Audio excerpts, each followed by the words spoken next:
দেখো, নদিয়ার স্বাধীনতা দিবস পালন করা এই জন্যে 1947 সালের 12ই আগস্ট বেতারে ঘোষণা করা হয়েছিল ভারতকে দ্বিখণ্ডিত করা হবে। 14 তারিখ পাকিস্তানের স্বাধীনতা, 15 তারিখ ভারতের স্বাধীনতা। সেই মোতাবেক 14 তারিখ পাকিস্তানের স্বাধীনতা পাওয়ার পর আমাদের এই সমস্ত জায়গায় যারা হিন্দুরা ছিলেন তাদের উপর অত্যাচার শুরু হয়ে গেছিল, যার ফলে হিন্দুরা বাড়ি ঘরদূর বিক্রি করার পরিকল্পনা করে ফেলেছিল।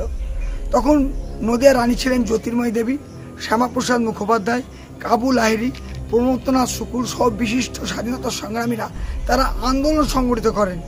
কারণ একটাই, এটা হিন্দু প্রধান জায়গা, এটা ভারতে থাকার কথা। আন্দোলন এমন আকারে পৌঁছে গিয়েছিল, তখন লর্ড মাউন্ট ব্যাটেন এই আন্দোলনকারীদের ডেকে পাঠান, বলেন তোমরা আন্দোলন করছো কেন? তোমরা স্বাধীনতা চেয়েছিলে, স্বাধীনতা দেওয়া আছে। কিন্তু আমাদের যারা আন্দোলনকারী ছিলেন তারা বলছেন আমরা হিন্দু প্রধান এলাকা, এটা ভারতে থাকার কথা। তখন নদিয়ার মহকুমা হলো 5টা: রানাঘাট, কৃষ্ণনগর, মেহেরপুর, চুয়াডাঙ্গা, কুষ্টিয়া। এই লর্ড মাউন্ট ব্যাটেন যিনি ম্যাপ তৈরি করেছিলেন, তার নাম স্যার সিরিল র্যাডক্লিফ। তাকে বলে এরা যে আন্দোলন করছে এই আন্দোলনটা কতটা যুক্তিযুক্ত।